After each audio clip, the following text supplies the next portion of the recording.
Hello class 12th। In this video हम next topic को discuss करेंगे, मॉलिक्युलरिटी ऑफ रिएक्शन। इसके प्रीवियस हमने डिस्कस कर लिया about the rate of reaction, order of reaction, किस तरीके से ऑर्डर को हम कंक्लूड कर सकते हैं। उसी का एक छोटा सा topic molecularity. So what is molecularity? जब हमारे पास दो रिएजेंट हैं, for example we have two reagents A and B, दो रिएजेंट है हमारे पास। सो जो प्रोसेस हो रही है, जो भी केमिकल रिएक्शन हो रही होती है, इसमें ए, अब ऐसा थोड़ी ना है कि सिर्फ ए का मैंने एक पार्टिकल यहाँ पे बनाया तो जस्ट ए है, बहुत सारे हो सकते हैं ए ऑल्सो यहाँ पे भी बी के बहुत सारे पार्टिकल्स इस तरीके से अरेंज हो सकते हैं। सो जो ये ए बी पार्टिकल्स है या रिएक्टेंट्स है, इसके नंबर ऑफ पार्टिकल्स, मतलब कितने नंबर्स या कितने पार्टिकल्स हैं, कितने नंबर ऑफ पार्टिकल्स यहाँ पर हैं जो कि कोलाइड करते हैं इन एलिमेंट्री इक्वेशंस। ये आप याद रखिएगा, एलिमेंट्री इक्वेशन, जैसे कि प्रीवियस वीडियो में बताया भी था मैंने कि जो रिएक्शंस वन स्टेप रिएक्शन होती है, एक सिंगल स्टेप में वो कंप्लीट हो जाती हैं, उन्हें हम क्या बोलते हैं? एलिमेंट्री रिएक्शंस बोलते हैं। So in case of elementary reaction जो कि सिंगल स्टेप रिएक्शन है, सिर्फ यहाँ पर जो मॉलिक्यूल्स है वो आपस में कोलैप्स होंगे, आपस में कोलाइड होंगे, और कोलाइड होने के बाद वो क्या बनाएंगे? प्रोडक्ट बनाते हैं। सो अगर ये रिएक्शन है, इस रिएक्शन में रिएजेंट्स हैं, दो रिएजेंट्स हैं, वो आपस में क्या कर रहे हैं? कोलाइड होते हैं, एंड कोलाइड होने के बाद क्या बनाते हैं? प्रोडक्ट बनाते हैं। तो number of particles, number of reagent species या नंबर ऑफ रिएजेंट जो फॉर द केमिकल रिएक्शन आपस में कोलाइड होते हैं, आपस में जुड़ते हैं या फिर आपस से टकराते हैं एक दूसरे के साथ, और साइमल्टेनियसली वो चेंज हो जाते हैं इन द प्रोडक्ट। साइमल्टेनियसली वो रिएक्शन करते हैं, केमिकल रिएक्शन करेंगे, बिकॉज एक ये पार्टिकल है, ठीक है, और एक ये पार्टिकल है। अब ये दोनों क्या हो रहे हैं? एक दूसरे की तरफ आएंगे आएंगे आएंगे, आपस में कोलाइड होते हैं। जो इनकी स्पीड है वो मेजर करती है कि रिएक्शन कैसे हो रही है, रिएक्शन जल्दी हो जा रही है या रिएक्शन में थोड़ा सा टाइम लगता है, वो इनकी स्पीड के ऊपर डिपेंड करेगा। जैसे हमने बहुत सारी रिएक्शंस देखी हैं जो तुरंत नहीं होती, जैसे आपने रिएक्शन को स्टार्ट किया तो वो तुरंत वहां पर नहीं हो रही, उसके लिए हमें उन्हें हीट देनी पड़ती है, एनर्जी थोड़ा सा देना पड़ता है। तो उससे क्या होता है? उससे जो पार्टिकल्स हैं वो बूस्टर हो जाते हैं, वो एनर्जी ले लेते हैं और वो स्पीड से एक दूसरे के साथ टकराएंगे। तो वो जितनी ज्यादा स्पीड से टकराएंगे उतना जल्दी केमिकल रिएक्शन बनने लगेगी, जितनी जल्दी केमिकल रिएक्शन होके स्टार्ट हो जाएगी उतनी जल्दी आपको प्रोडक्ट मिलेगा। So molecularity is number of reacting species. Reacting species that means जो भी हम रिएक्शन कर रहे हैं उसमें जो रिएक्टिंग स्पीसीज है वो एटम हो सकता है, मॉलिक्यूल्स हो सकते हैं, आयंस हो सकते हैं। तो जो भी चीज यहाँ पर मौजूद है, अगर एटम्स है तो एटम्स, आयंस है या मॉलिक्यूल्स है, जो भी स्पीसीज है वहां पर जो आपस में क्या कर रही है? रिएक्ट कर रही है। So number of reacting species we must collide, ऐसे इतने नंबर्स जिनका, इतने numbers of particle, reagents, reactants जिनका कोलाइड होना, जिनका आपस में रिएक्ट करना is must for to start the reaction, for to bring out about the reaction. That means वो नंबर ऑफ पार्टिकल्स किसी भी रिएक्शन के, वो रिएजेंट, जो रिएजेंट आगे जाकर रिएक्शन कर रहे हैं वो आगे जाके प्रोडक्ट बनाएंगे। सो उनमें वो नंबर ऑफ पार्टिकल्स जो कि कोलाइड होते हैं, साइमल्टेनियसली कोलाइड होते हैं, और आपस में मिलने के बाद, कोलाइडेड के बाद, ये प्रोसेस होने के बाद वो नेक्स्ट क्या बनाते हैं? केमिकल रिएक्शंस को परफॉर्म करते हैं। तो दैट इज कॉल्ड द मॉलिक्युलरिटी। मॉलिक्युलरिटी काफी टाइप्स की यहाँ पर मॉलिक्युलरिटी, यूनिमॉलिक्युलर, बायमॉलिक्युलर, ट्राइमॉलिक्युलर। सो एग्जाम्पल देखते हो और साथ में समझते हैं किस तरीके से यूनिमॉलिक्युलर है, बायमॉलिक्युलर एंड ट्राइमॉलिक्युलर। यूनिमॉलिक्युलर स्पीसीज वो होती हैं, बेसिकली हमने इसके प्रीवियस क्लासेस में डिकम्पोजिशन रिएक्शन पढ़ी है। सो डिकम्पोजिशन रिएक्शन वाली प्रोसेस यहाँ पर होती है, ठीक है। डिकम्पोजिशन प्रोसेस होती है जिसमें एक मॉलिक्यूल है वो डिकम्पोज हो जाता है, टूट जाता है, एंड देन डिफरेंट मॉलिक्यूल्स वहां पर बनते हैं। तो यहाँ पे एग्जाम्पल बताया गया है about the ammonium nitrate. Ammonium nitrate यहाँ पे डिकम्पोज हो जाएगा, क्योंकि ये एक ही मॉलिक्यूल है, एक सिंगल मॉलिक्यूल हमने यहाँ पर लिया। ऑल्सो एलिमेंट्री रिएक्शन है, जस्ट वन स्टेप में ये रिएक्शन कंप्लीट हो जाएगी। एक सिंगल मॉलिक्यूल है, डिकम्पोज हो गया। डिकम्पोज होने के बाद हमें यहाँ पर मिलेगा N2 and 2H2O। ठीक है, after the process of decomposition. So इस तरीके की जितनी भी रिएक्शंस होती हैं, बेसिकली जो डिकम्पोजिशन रिएक्शंस होती हैं उनमें यूनिमोलिकुलरिटी वहां पर आपको दिखाई देगी, जहां पर जस्ट एक मॉलिक्यूल है, ये ब्रेक डाउन हो जाता है, टूट जाता है और अलग अलग कंपोनेंट्स आपको यहाँ पर देखने को मिलेंगे। तो ये जो मॉलिकुलरिटी है that is unimolecularity. Next, bimolecular reaction.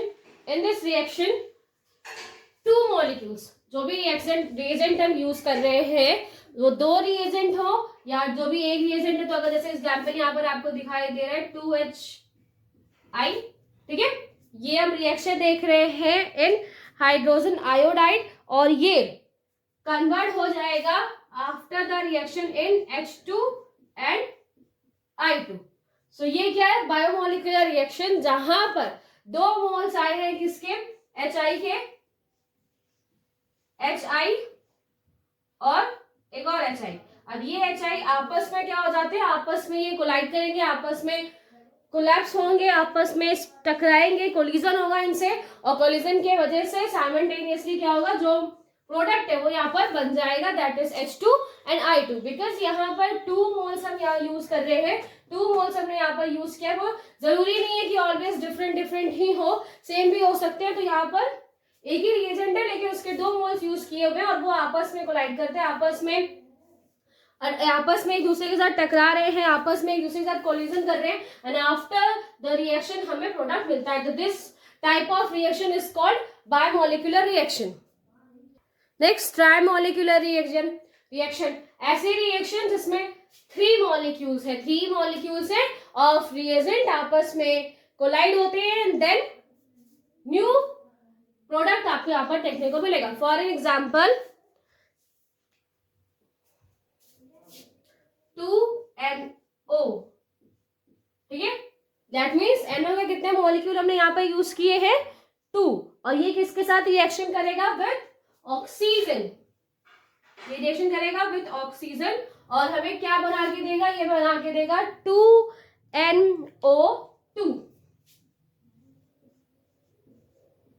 ठीक है, तो यहाँ पर क्या हो रहा है, यहाँ पर 2 मॉलिक्यूल्स हैं NO के, 2 मॉलिक्यूल्स NO के, ठीक है, कुछ इस तरीके से। एक मॉलिक्यूल आपको यहाँ से NO का आ रहा है, एक मॉलिक्यूल यहाँ पर क्या आ रहा है, NO का, और एक ऑक्सीजन का मॉलिक्यूल, और एक ये ऑक्सीजन का मॉलिक्यूल, और तीनों जब आपस में कोलाइड होंगे, आपस में जब टकराएंगे एक दूसरे से साइमल्टेनियसली, जब आपस में इनका कोलिजन होगा, जब आपस से बहुत स्पीड से दोनों इसके साथ टकराते हैं, टकराने के बाद ही जो न्यू प्रोडक्ट है वो फॉर्म होगा, ये आपस में मिलेंगे, इसकी वजह से एक न्यू प्रोडक्ट फॉर्म होता है। तो यहाँ पर क्या है, जो नंबर ऑफ पार्टिकल्स है, नंबर ऑफ मॉलिक्यूल्स है, वो कितने, 3, 2 NO में और एक ऑक्सीजन का। तो ये आपस में जब मिल रहे हैं और रिएक्शन होने के बाद प्रोडक्ट बन रहा है, so this kind of reaction is called trimolecular reaction. Okay, next, ऐसा कहा जाता है या फिर इस तरीके से देखा गया है, ट्राइमोलिकुलर से ज्यादा, यानी ऐसे रिएक्शन जिसमें 3 रिएजेंट से ज्यादा रिएजेंट हो, 4 या 5 या 6 रिएजेंट हो, जो एक पर्टिकुलर पॉइंट पे, क्योंकि जब 2 चीजें आपस में टकराएंगी, ठीक है, 5 ले लेते हैं कि एक इधर से आ रहा है, एक इधर से मॉलिक्यूल आ रहा है, एक इधर से मॉलिक्यूल आ रहा है, एक इधर से मॉलिक्यूल इधर से आ रहा है, तो ये 5 डिफरेंट मॉलिक्यूल्स है या फिर 5 मॉलिक्यूल्स है, वो एक साथ आकर एक ही पर्टिकुलर टाइम पर एक साथ इतने सारी चीजों से टकराए, that's not possible. Possible in the sense बहुत रेयर होता है, बहुत रेयर ऐसी चीजें देखी गई, बिकॉज मोस्टली क्या होता है, एक पार्टिकल्स है वो दूसरे पार्टिकल से जाकर टकराएगा और उसके थ्रू जो न्यू पार्टिकल्स है वो फॉर्म होगा, या फिर यहाँ पर एक और पार्टिकल्स आ सकता है, मोस्टली ऐसा होता है। लेकिन बहुत सारे पार्टिकल्स सिर्फ एक ही तरफ आकर आपस में रिएक्शन करें, एक ही पर्टिकुलर जगह पर एक ही साथ वो आकर एक दूसरे से टकराएं, ये जो पॉसिबिलिटीज है वो थोड़ी सी कम होती है इन तरह के रिएक्शन की। ये चीजें यहाँ पे पॉसिबल हो पाए बहुत इजीली, ये बहुत कम होता है। इसीलिए जो मॉलिकुलरिटी है वो ट्राई मॉलिक्यूल्स तक ही रखी गई है, बिकॉज ऐसा नहीं, जो मॉलिक्यूल्स है या जो मॉलिक्युलरिटी है वो सिर्फ यूनिमॉलिकुलर, बायोमॉलिकुलर और ट्राइमॉलिकुलर होती है। ट्राइमॉलिकुलर से आगे जो मॉलिक्युलरिटी है वो आपको नहीं होती हुई दिखेगी, जो उसकी प्रोबेबिलिटी है वो बहुत कम होती है और बहुत रेयर है, बहुत रेयर केस होगा जहां पर आपको 3 से ज्यादा मॉलिक्यूल्स है वो एक साथ आकर एक पर्टिकुलर टाइम पर आपको रिएक्शन करते हुए दिखाई दे। In which case, in the elementary reaction, that means one step reaction जहां पर हो रही होगी। So this is a chemical reaction, ये एक केमिकल रिएक्शन है। अगर हमें इस केमिकल रिएक्शन की मॉलिक्युलरिटी निकालनी है, हम ये निकालना चाहे कि इसकी मॉलिक्युलरिटी कितनी होगी, सो सिंपल, जो ये नंबर ऑफ मोल्स है या नंबर ऑफ मॉलिक्यूल्स है, अगर आप इन्हें काउंट कर लो आपको मॉलिक्युलरिटी मिल जाएगी, है ना। तो मॉलिक्युलरिटी कितनी होनी चाहिए, KClO3 1, FeSO4 is 6 and H2SO4 is 3, total 10। लेकिन अभी हमने पढ़ा है कि जो मॉलिक्युलरिटी है वो 3 से ज्यादा नहीं होगी ऑलवेज। सिर्फ ऐसे जो चांसेस है जहां पर 3 मॉलिक्यूल्स है वो आकर आपस में कोलाइड होकर नेक्स्ट सोल्यूशन बना सकते हैं या फिर नेक्स्ट जो भी कंपोनेंट है वो बनाते हैं, बट यहाँ पर तो कितने मोल्स आ रहे हैं, 10। सो ये इस वजह से है बिकॉज ये एक सिंगल स्टेप रिएक्शन नहीं है। मैंने इसके प्रीवियस आपको बोला कि जो मॉलिक्युलरिटी का टर्म है, हम एलिमेंट्री रिएक्शंस में, एलिमेंट्री रिएक्शन दैट मीन्स ऐसी रिएक्शन जो वन स्टेप में कंप्लीट हो जाती हैं, उन्हीं रिएक्शंस में हम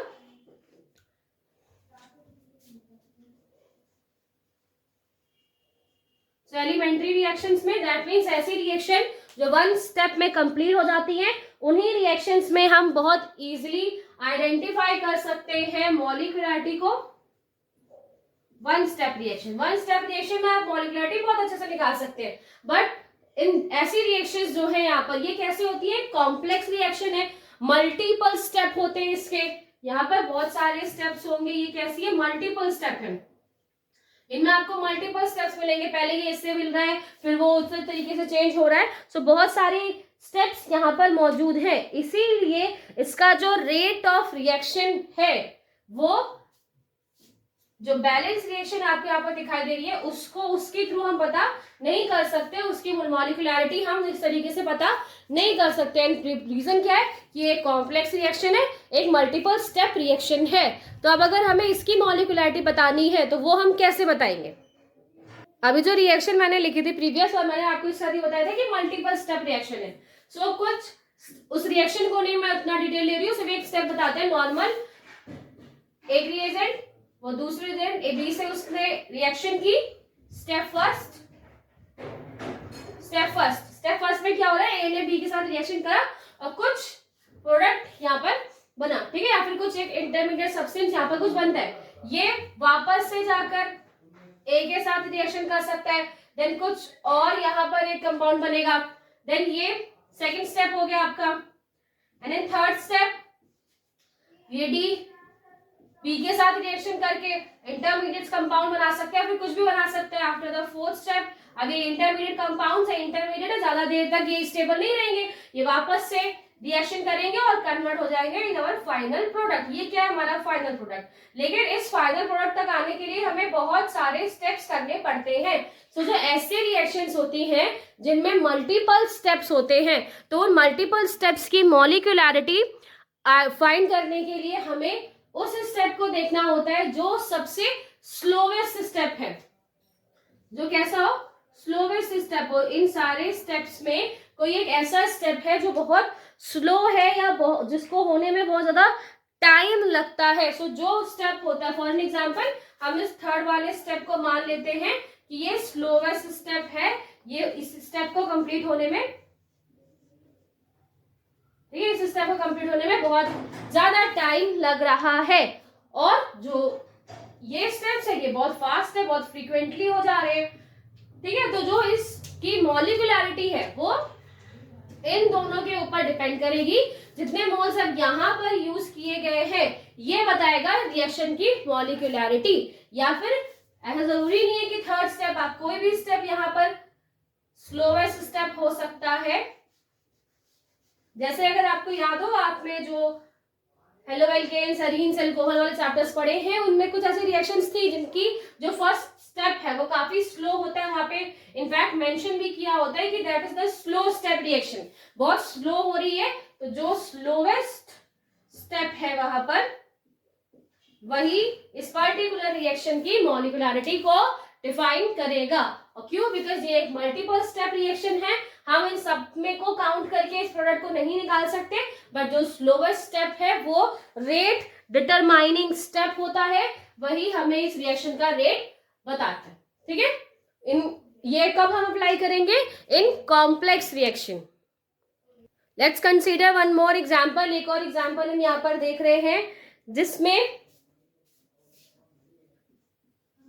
2H2O2 hydrogen peroxide, hydrogen peroxide को एक कैटलिस्ट की प्रेजेंस में, कैटलिस्ट क्या है? आयोडीन। ये क्या है? आयोडीन यहाँ पे एज अ कैटलिस्ट वर्क कर रहा है, और इस कैटलिस्ट की प्रेजेंस में इसको हमने कन्वर्ट कर दिया इन वाटर एंड ऑक्सीजन। सो जो ऐसी रिएक्शंस हैं जिसमें रिएजेंट है, ऑल्सो रिएजेंट्स के साथ कैटलिस्ट मौजूद है, और कैटलिस्ट मौजूद है उसके बाद यहाँ पर रिएक्शन हुई है। एल्कलाइन मीडियम भी है, यहाँ पर लिखा हुआ है, so no problem with this. Alkaline medium मौजूद है और इसमें हमने H2O2 को कन्वर्ट कर दिया इन H2O में। अगर इसका हम रेट डिटरमाइन करना चाहें, रेट किस तरीके से निकालेंगे, तो वहां पर आप जो रेट निकालोगे that is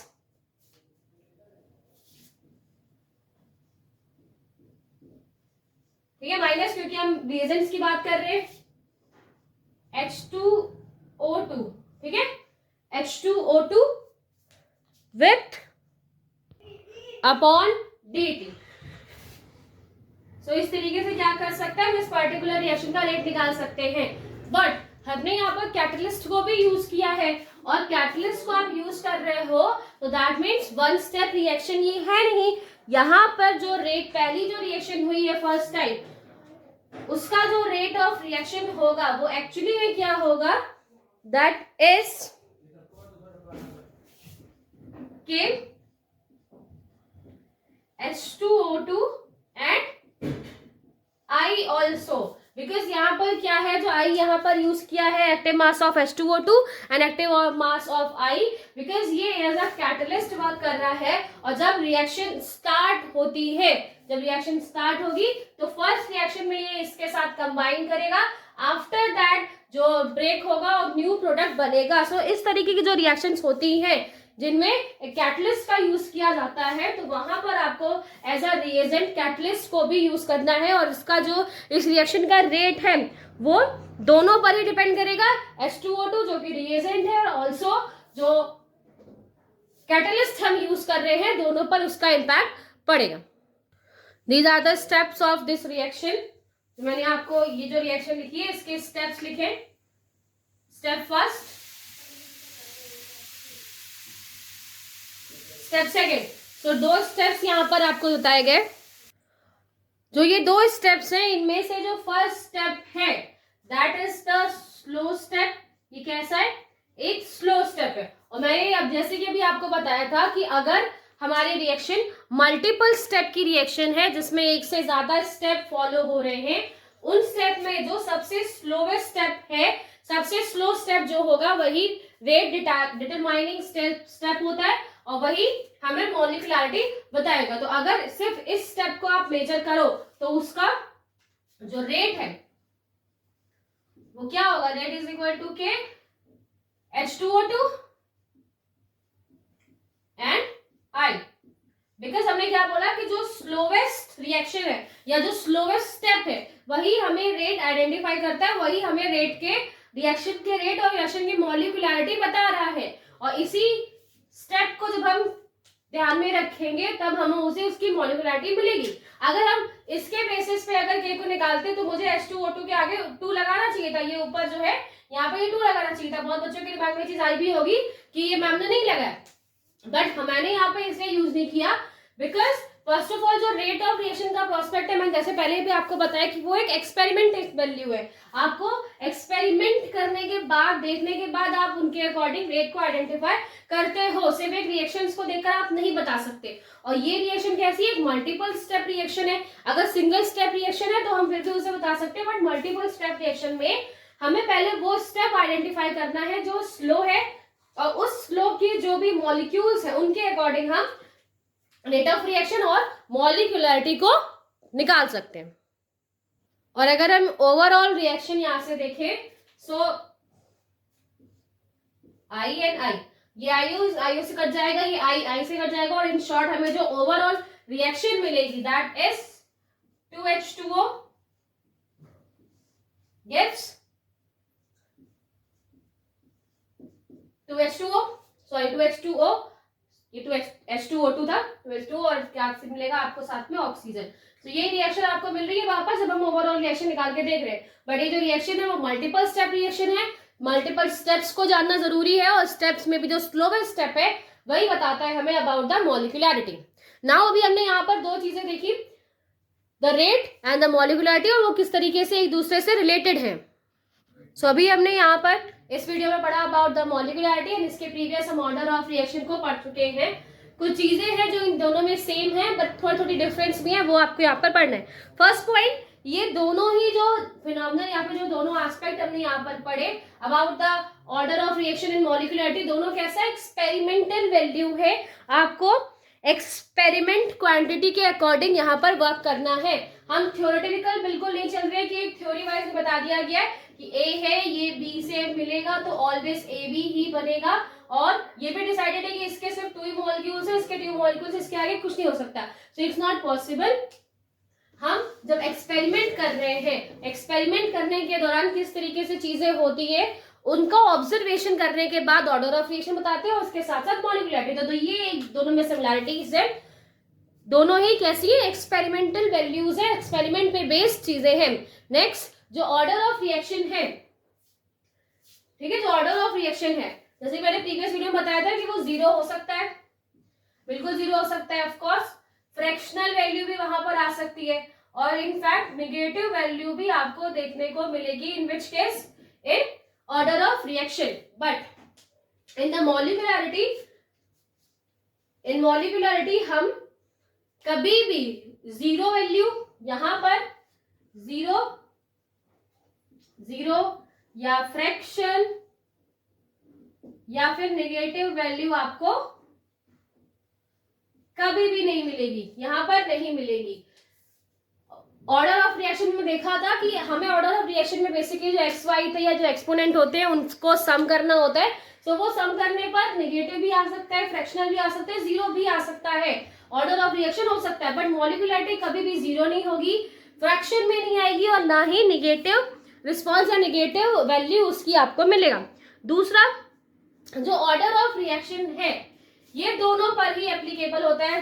that means elementary reaction पे, 1 स्टेप रिएक्शन पे, और कॉम्प्लेक्स रिएक्शन दोनों पर ही ये वर्कबल है। सो एलिमेंट्री रिएक्शन और कॉम्प्लेक्स ये दोनों में ही हो सकती है, दोनों में ही इजीली तरीके से हम ऑर्डर ऑफ रिएक्शन को बता सकते हैं। जैसे पर मॉलिक्यूलरिटी में आपने देखा, मॉलिक्यूलरिटी ज्यादा एप्रोप्रिएट है for the elementary reaction. For elementary reaction या फिर जो सिंगल स्टेप रिएक्शन है उन स्टेप्स के लिए ही ज्यादा एप्रोप्रिएट होती है, बहुत अच्छी तरीके से हमें वो बता सकती है। कॉम्प्लेक्स रिएक्शन में आपको उसके स्टेप्स पता हो तब हम उन्हें आइडेंटिफाई कर सकते हैं, अदरवाइज मोस्टली यूज की जाती है for the elementary reaction. Next, अगर हमारे पास कॉम्प्लेक्स रिएक्शन ही है, अब क्या कर सकते हैं? अगर कॉम्प्लेक्स रिएक्शन ही है हमारे पास,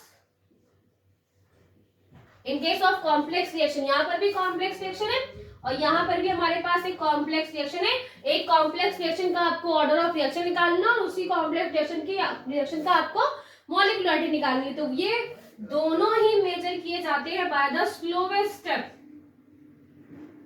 एक ऐसा स्टेप जहां पर जो स्लोवेस्ट स्टेप है इस कंप्लीटली कॉम्प्लेक्स रिएक्शन का, जो इस कंप्लीटली कॉम्प्लेक्स रिएक्शन या फिर मल्टीपल स्टेप जो रिएक्शन होती है उन दोनों ही उन मल्टीपल स्टेप का जो स्लोवेस्ट स्टेप है उस स्लोवेस्ट स्टेप से से ही हम ऑर्डर ऑफ रिएक्शन भी पता कर सकते हैं और मॉलिक्युलैरिटी को पता करते हैं इन केस ऑफ कॉम्प्लेक्स रिएक्शन। तो ये क्या है, एक तरीके से ये पॉजिटिव साइन है, दोनों के लिए सेम होता है, बट कुछ डिफरेंसेस भी हैं, जैसे ऑर्डर ऑफ रिएक्शन नेगेटिव या फ्रैक्शनल जीरो हो सकता है, मॉलिक्युलैरिटी कभी आपको जीरो, नेगेटिव या फ्रैक्शनल नहीं मिलेगी। ऑर्डर ऑफ रिएक्शन हम एलिमेंट्री और इसके साथ साथ कॉम्प्लेक्स रिएक्शन के लिए भी कर सकते हैं, लेकिन मॉलिक्युलैरिटी ज्यादा एप्रोप्रिएट होती है for the elementary reaction. And अगर रिएक्शन हमारे पास कॉम्प्लेक्स रिएक्शन ही है तो एट दैट टाइम जो उसका रेट है या ऑर्डर या मॉलिक्युलैरिटी है वो सब स्लोवेस्ट स्टेप्स के द्वारा ही आइडेंटिफाई किया जाता है। और एक पॉइंट और कि दोनों ही कैसे हैं, एक्सपेरिमेंटल क्वांटिटीज के ऊपर बेस्ड होते हैं, एक्सपेरिमेंट डेटा के थ्रू हम ये सारी चीजें निकाल सकते हैं। तो ये कैसे वैल्यू पर वर्क करते हैं,